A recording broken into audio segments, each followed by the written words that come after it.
عثمان وڈائی نے تو یہاں تک کہہ دیا تھا کہ یہودی کو دے دو، ندی جٹ کی بیٹی کو نہیں دینا۔ لوگ اس لیے عمران خان کے ساتھ ہیں، ایک تو کرپٹ مافیا اوپر بٹھا دیا، ابھی 1 مہینہ ہو گیا تم اپنی گردن تو نکال رہے ہو، FIA بھی ہٹا دی ہے، نیب بھی ختم کر رہے ہو، میری اور میری بیٹی کی گردن پھنسی ہوئی ہے اس کو پہلے نکالو۔ یہ گنڈے ہیں پورے۔ آپ کو پتا ہے کہ وہ رانا ثناء اللہ کا ایک پولیس والے کا بیان ہے کل پرسوں کا کہ مجھ سے 18 قتل کروائے ہیں۔ تو خان صاحب نے کہا تھا جب میں باہر آ جاؤں گا تو بہت خطرناک ہو جاؤں گا۔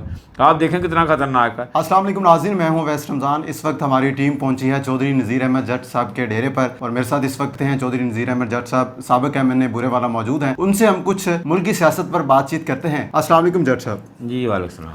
اچھا جٹ صاحب، سب سے پہلے میرا آپ سے سوال یہ ہے کہ اس وقت جو ملکی صورتحال ہے، جو سیاسی صورتحال جا رہی ہے، اس پر آپ کیا کہنا چاہیں گے؟ ایکچولی ہوا یہ ہے کہ ایک تو خان صاحب کو انہوں نے جیسے امریکہ کے کہنے پہ ہٹایا ہے، اور جس طرح انہوں نے رجیم چینج کیا ہے وہ تو بہت بڑی زیادتی کی ہے۔ اور دوسرا یہ ہے کہ چلتی بڑی جو گورنمنٹ تھی جس کی گروتھ ریٹ بھی 5.6 تھی، اور اس کووڈ-19 میں انہوں نے بہت اچھا کام کیا تھا، اور اس کے علاوہ آپ کو پتہ ایکسپورٹ ٹیکسٹائل کی بہت بڑی، اور اس کے علاوہ ہماری امپورٹ بھی کام ہوئی۔ خان صاحب بہت اچھے طریقے سے جا رہے تھے۔ اگر آپ ورلڈ بینک کے بھی وہ دیکھ لیں IMF کے، تو وہ ان کی تعریف کر رہے تھے ہر لحاظ سے۔ تو ان کو ضرورت کیوں پڑی اس کی کہ اس کو گورنمنٹ کو، چلتی گورنمنٹ کو، ابھی 1 سال 1.5 سال تھا، 1.25 سال تھا، اس کو ہٹایا جائے؟ اس لیے کہ خان صاحب وہ کام کرنے جا رہے تھے جو پاکستان کے بینیفٹ میں تھے۔ جیسے رشیا سے انہوں نے 2-3 معاہدے کیے تھے، ایک تو آئل کا، گیس کا اور گندم کا۔ اس کے علاوہ مجھے پتہ چلا کہ 1-2 اور بھی تھے جس میں انہوں نے آپ کی اسٹیل مل بھی چلانی تھی، اور بہت ساری جگہ پہ ان کو بھی پتہ تھا کہ جہاں سے انہوں نے آئل نکالنا تھا پاکستان سے اور منرل، وہ امریکہ کو تو برداشت بالکل نہیں ہوا۔ تو ہمارے لوگ جو ہیں پاکستان میں، یہ نون لیگ، PTI، پیپل پارٹی اور فضل الرحمان اور جتنی پارٹیاں تھیں، یہ استعمال ہوئیں۔ ادروائز ان کی وہ کوئی اتنی نہیں ہے کہ یہ ان کو خان صاحب کو ہٹا سکتے۔ پیسے لیے وہاں سے ڈالروں میں، اور کس طرح ایئرپورٹ پہ آئے، کس طرح لوگ خریدے گئے، کس طرح ایمبیسیوں میں رابطے کیے گئے، تو یہ خان صاحب کو پہلے سے پتہ تھا، اس کا علم تھا کہ یہ لوگ کر رہے ہیں۔ خان صاحب نے یہ انفارم بھی کیا تھا ایجنسیوں کو کہ یہ لوگ پاکستان کے بینیفٹ میں کام نہیں کر رہے ہیں، آپ ان کو روکیں، لیکن کچھ نہیں ہو سکا۔ خان صاحب نے کہا تھا جب میں باہر آ جاؤں گا تو بہت خطرناک ہو جاؤں گا۔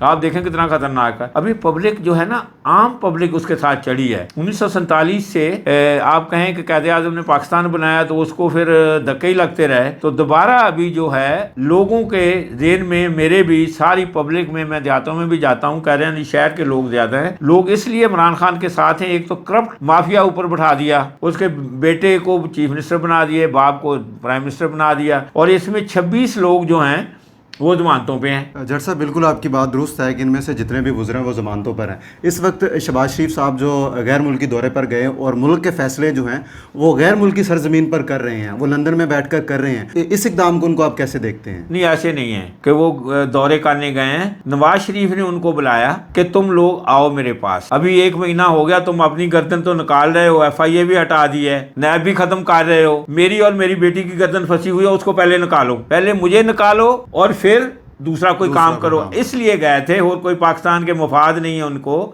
پاکستان کی کوئی اکانومی ٹھیک نہیں کرنے گئے تھے۔ آپ کو پتہ ہے ان کو عربوں نے ایک ڈیلا نہیں دیا، ان کی ذات کے فیصلے ہیں، پاکستان کے تھوڑا ہیں۔ معاشی نہیں ٹھیک کر رہے، وہ دیکھ رہے ہیں آپ کا پٹرول بھی مہنگا کریں گے، آپ دیکھیں کتنی مہنگائی ہے مارکیٹ میں پہلے سے زیادہ۔ پٹرول سے یاد آیا، کہتے ہیں کہ عمران خان نے پہلے IMF سے معاہدہ کیا تھا، اور جب تحریک عدم اعتماد آئی تو انہوں نے قیمتوں کو منجمد کر دیا۔ نہیں، اگر تحریک عدم اعتماد ناکام ہوتی ہے تو پھر شوکت ترین کو بہت جانتا ہوں، وہ پہلے پیپل پارٹی میں شوکت ترین نے مینج کیا تھا، ٹیکس زیادہ لے کے ادھر سے ٹیکس کلیکشن زیادہ کی تھی اور لوگوں کو ریلیف دیا تھا۔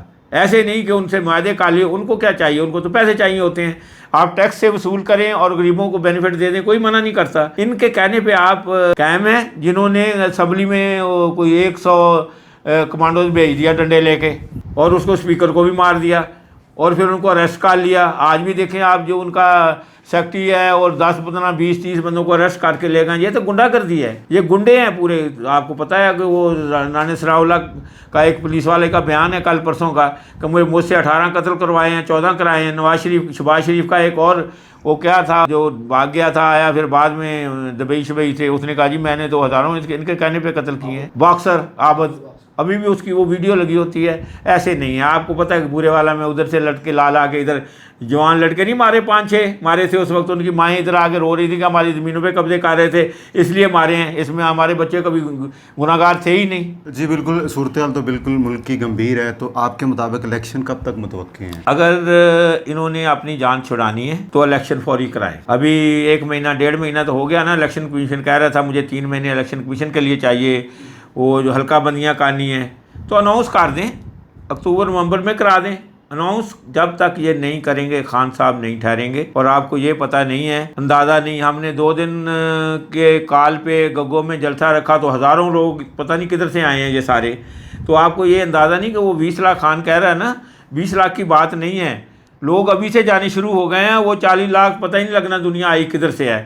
دنیا مجبور ہے, ان لوگوں کو سے سخت نفرت کرتی ہے, اس لیے خان صاحب کے ساتھ ہے کہ ایک ہی دلیر آدمی ہے. میں خان کو بہت پرانا جانتا ہوں, 30 سال سے جانتا ہوں.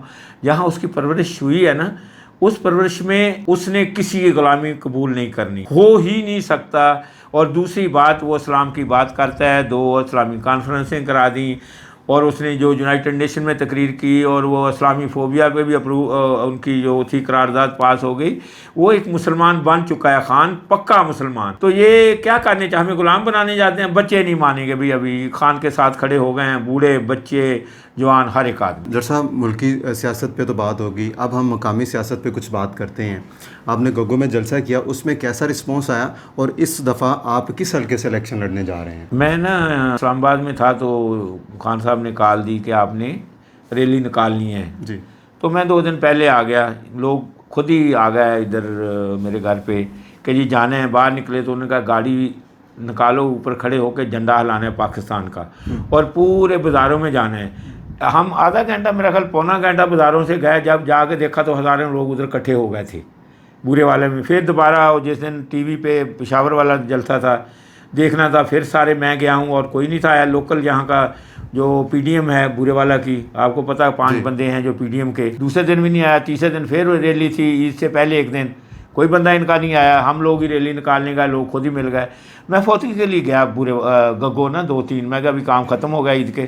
لوگوں نے اعتراض کیا کہ جی آپ یہاں کے رہنے والے ہیں تو آپ کیوں نہیں. میں نے کہا یار 2 دن کے بعد یہاں جلسہ کریں گے. اور میں دفتر میں بیٹھ کے میں نے ٹیلی فون کیے ہیں لوگوں کو, تو لوگ ہزاروں کی تعداد میں نکل کے آئے 2 دن کے. کوئی لائٹیں لا رہا ہے, ہم نے لائٹیں بھی نہیں لگائی. ٹرالے بھی خود ہی رکھ رہے ہیں, لائٹ وہ اسپیکر بھی خود ہی لا گئے ہیں. لوگ خود کام کر رہے تھے اس دفعہ. اس میں کوئی کہنے کی ضرورت نہیں یا کہ گاڑیاں دو یا کوئی سامان لاؤ. اس طرح لوگ شوق سے یہ کام کرتے ہیں. لوکل سیاست ایسے ہی ہے جیسے پاکستان میں ہے. پاکستان میں سارے, آپ کسی ڈسٹرکٹ میں چلے جائیں, جلسے دیکھے نہیں آپ نے خان کے؟ جی بالکل. آپ جیلم دیکھیں, کبھی جلسہ ہوتا ہی نہیں تھا جیلم. 2 جلسے پہلے ہوئے تھے تو اتنے نہیں تھے. اس دفعہ تو آپ دیکھیں کتنے بڑے جیلیں میں ہوئے ہیں. باقی جو پارٹی کی پالیسی ہے, خان صاحب نے اس دفعہ ان لوگوں کو ٹکٹ نہیں دینا جو 3 دفعہ ہار چکے ہیں, ان کو بھی نہیں دینا. جو ٹکٹ کسی اور کا لیتے ہیں, MP بن کے کسی اور کے ساتھ چلے جاتے ہیں, ٹکٹ ان کو بھی نہیں دینا. جو بے ایمان ہیں, جن کے پاس پیسے ہیں وہ الیکشن لڑیں, جن کے پاس نہیں ہے لوگوں کی جیب پہ نہیں لڑیں. جس کو ٹکٹ دیں گے انشاءاللہ ہم دیکھیں گے. حلقے ہمارے 2 ہیں, 162 اس میں ہم نے الیکشن لڑنا ہے. تو ٹکٹ خان صاحب نے دینے ہیں. پہلے بھی ہم ایک ٹکٹ دیے تھے, ایک ٹکٹ پہ رولا پڑا تھا تھوڑا سا خاکوانی کا. پھر وہ کہتا میں نے چیف منسٹر بننا ہے اور مجھے سپورٹ کریں MPA کی, تو میں نے ریفیوز کر دیا. ٹکٹ واپس کر دیے تھے 5 کے 5 ہی. تو یہ لوگ 3 نمبر پہ آئے تھے. آگے میرا خیال خان صاحب ایسی غلطی نہیں کریں گے. برے والوں میں تحریک انصاف کی دڑا بندیاں بھی ہیں بہت ساری, ان کو آپ کیسے دیکھتے ہیں؟ برے والوں میں کوئی تحریک انصاف نہیں ہمارے علاوہ. جیسے خالد صاحب ڈوگر, وہ بھی تحریک انصاف کو سپورٹ کر رہے ہیں. ارشاد رائی صاحب یہ بھی ایڈ ہوئے. کیا 2016 میں ڈوگر نے سپورٹ کیا تھا جب ہمیں 1 دفعہ PTI کا ٹکٹ ملا تھا؟ کیا خالد چوہان نے کیا تھا؟ کیا عثمان وڈائی نے تو یہاں تک کہہ دیا تھا کسی یہودی کو دے دو, ندی جٹ کی بیٹی کو نہیں دینا. اور کیا ارشاد رائی نے قرآن نہیں اٹھائے تھے نون لیگ کے, جو بھاگ رہا تھا رات دن 24 گھنٹے. چوہدری سرور صاحب ہمارے ساتھ تھے. چوہدری سرور صاحب نے اس کو سمجھانے کی کوشش نے کہا نہیں میں نون لیگ کا بندہ ہوں, نون لیگ کو. محی الدین چشتی کے نے ایک ٹکٹ کے لیے ایک اس کا ووٹ تھا, معاہدہ کیا اس سے شہباز شریف کے بیٹے پہ. حالانکہ اس نے ڈسکوالیفائی کرایا تھا نا اس کو, کسیلیے کو, ہم نے تو نہیں کرایا تھا. تو وہ بھی ان 6-7 میں سے آپ ایک بھی بتا دیں کہ اگر 2016 میں آشا کو, PTI کو, آشا کو نہ کہیں, PTI کو اگر انہوں نے سپورٹ کیا تو میں الیکشن چھوڑ دوں گا, پھر یہی لڑ لیں سارے, وہ اپنے پھر آئیں چوتھے نمبر پہ. رہنما تحریک انصاف لکھتے ہیں اور ریلیاں بھی بہت نکالتے ہیں, اور انہوں نے سپورٹرز بھی بڑے, میں نے تو نہیں دیکھا ریلیاں نکالتے. ان کے پانچ بندے ہیں جی, ہر ایک گروپ کے, جیسے 5 میرے ہوں گے, 5 وڑیچ کے ہوں گے, 5 اس کے ہوں گے, چشتی کے تو 5 ہے ہی نہیں, وہ آتا ہی نہیں ادھر.